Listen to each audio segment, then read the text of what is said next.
waxaan aad iyo aad u mahadcelinayaa in allaala iyo intii soo agaasintay xafladan quruxda badan ay ugu horeyso agaasimaha wasaaradda iyo tiimka wasaaradda intaba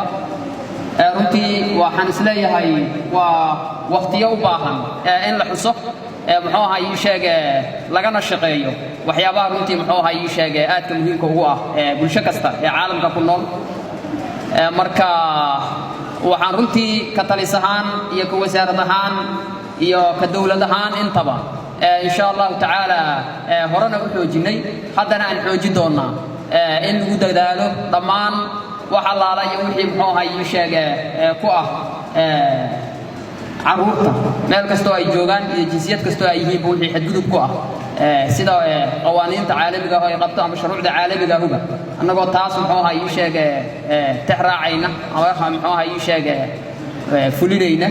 in aan muxuu ahaa ii sheeg haqeejino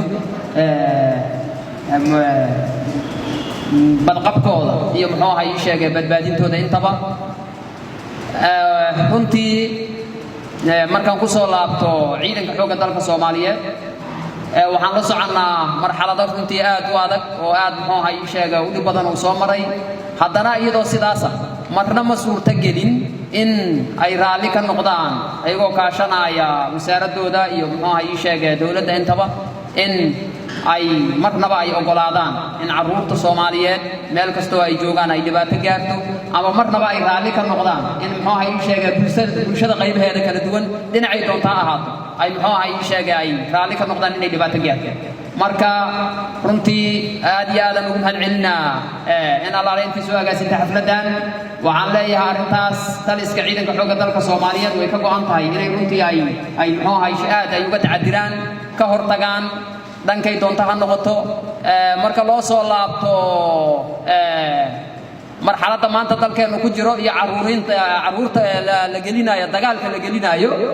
waxaan dareemi karnaa nimankan burcadiimeedka oo ummadda Soomaaliyeed u diiday harfashadii iyo hargalkii intaba u diiday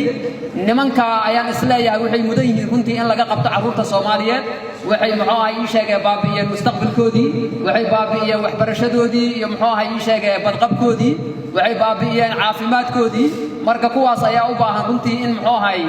dabcan ayagu in laga wacyigeliyo ma mudna in laga qabtay mudan yihiin sidii looga qaban lahaa in laga fikiro kuwaasaa mudan marka